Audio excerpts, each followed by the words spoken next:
Numa fábrica de tintas onde eu trabalho hoje, a pressão do ar caiu. E quando isso acontece, a fábrica inteira para. Não tem como fechar a lata, não tem como mover válvula, não tem como manter o processo rodando. Os técnicos correram para a sala dos compressores esperando encontrar o problema óbvio: uma máquina parada, um alarme piscando, um motor desligado. Não era nada disso. Os compressores estavam ligados, rodando, sem nenhum sinal de falha nos painéis. Então o que estava acontecendo? Eles me chamaram. E o que eu encontrei naquele dia mudou completamente como eu olho para um tipo específico de problema. Não só em máquina, em gente também. Eu parei diante dos equipamentos. Fui ao painel de cada um, lendo todos os parâmetros que estavam disponíveis. E aí me veio na cabeça uma coisa que eu tinha aprendido anos antes, com um especialista que cuidava desse mesmo tipo de máquina. Ele tinha me ensinado um critério que eu nunca mais esqueci. A temperatura do elemento compressor não pode estar nem muito alta, nem muito baixa. Muito alta, todo mundo aprende a procurar. Muito alta significa desgaste, falta de óleo, atrito acima do normal. É o sinal que todo técnico monitora. Mas muito baixa significa outra coisa. Significa que o elemento não está, de fato, comprimindo. E como o elemento fica enclausurado, você não consegue olhar dentro dele em operação. A temperatura baixa demais é o único parâmetro que entrega a verdade. Foi exatamente isso que eu encontrei.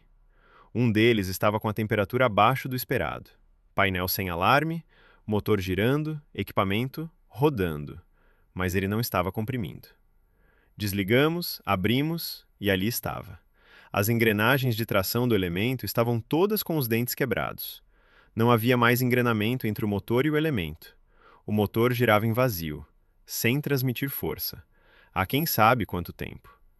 O sintoma que a fábrica via era pressão baixa na linha, mas a causa estava num lugar que ninguém olhava, dentro de um compressor que parecia estar funcionando, e só apareceu porque alguém, por hábito, foi conferir um parâmetro contraintuitivo. Não a temperatura alta, que todo mundo monitora, mas a temperatura baixa, que quase ninguém olha. Eu te conto essa história porque o princípio dela serve para uma coisa que a maioria das pessoas confunde.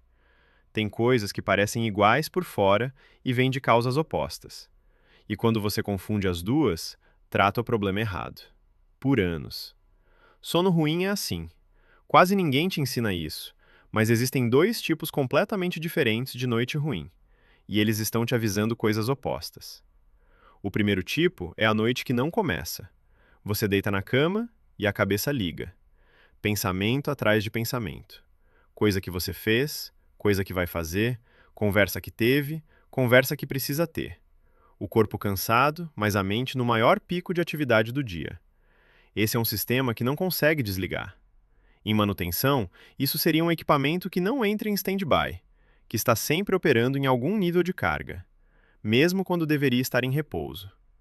Esse tipo de noite ruim geralmente está conectado a um estado de alerta excessivo. Sistema nervoso ligado demais, por tempo demais, sem janela de descanso. O segundo tipo é o oposto. Você dorme, sem dificuldade, mas o corpo te acorda às 4, 5 da manhã e não te deixa voltar. Você fica deitado, no escuro, de olho aberto, esperando o despertador tocar. Esse é um sistema que não consegue manter o estado de repouso. Em manutenção, seria um equipamento que liga sozinho, fora do programado, sem comando. Esse tipo de noite ruim geralmente está conectado a outra coisa. Não a um sistema acelerado, a um sistema gasto. Os dois te deixam exausto. Os dois te tiram a paciência. Os dois te fazem pensar que você está dormindo mal. Mas eles vêm de mecanismos opostos. E confundir os dois é exatamente o que faz tanta gente tentar dormir melhor fazendo a coisa errada. A pergunta que separa é simples. Você tem dificuldade de pegar no sono? Ou você dorme normal, mas acorda muito antes do que deveria? Se for o primeiro, o seu sistema está com dificuldade de desligar. Se for o segundo, o seu sistema está com dificuldade de permanecer desligado. São coisas diferentes. Pedem coisas diferentes. Sinalizam coisas diferentes. Saber qual dos dois tipos é o seu não é o fim do trabalho, é o começo. Mas é o começo certo. Porque cada um deles pede uma coisa diferente. E confundir o que cada um pede é a razão pela qual muita gente passa anos tentando dormir melhor, e não consegue. A noite que não começa é um sistema que não desliga. O que ele precisa não é de mais cansaço. Cansar mais um sistema que já está hiperativado é a forma mais comum de piorar esse quadro. O que ele precisa é de redução de estímulo, de janelas reais de descanso ao longo do dia, de entrada gradual no repouso. Em manutenção, a gente nunca desliga um equipamento crítico de uma vez só. Se desligar abrupto, dá choque térmico, dá choque mecânico, estraga. A gente reduz carga, aos poucos, até ele aceitar parar. Pessoa que dorme assim funciona igual. A noite que termina cedo demais é um sistema gasto. Esse não precisa de menos estímulo, precisa de recuperação. E recuperação é diferente de descanso. Descanso é parar. Recuperação é restaurar. Em manutenção, a gente sabe disso muito bem. Tem equipamento que você pode parar o fim de semana inteiro e na segunda-feira ele volta operando igual. Tem equipamento que precisou de tanto que parar 2 dias não resolve mais. Ele precisa de revisão, de troca de componente, de intervenção qualificada. A maioria das pessoas que acorda muito cedo não está precisando dormir mais. Está precisando de algo que o próprio sono já não consegue mais entregar sozinho. Não estou aqui para te dar tratamento, não é meu papel, mas estou aqui para te entregar leitura. E a leitura é essa. A noite que não começa te pede freio. A noite que termina cedo demais te pede oficina. São coisas diferentes. Quem trata a primeira com a estratégia da segunda, piora.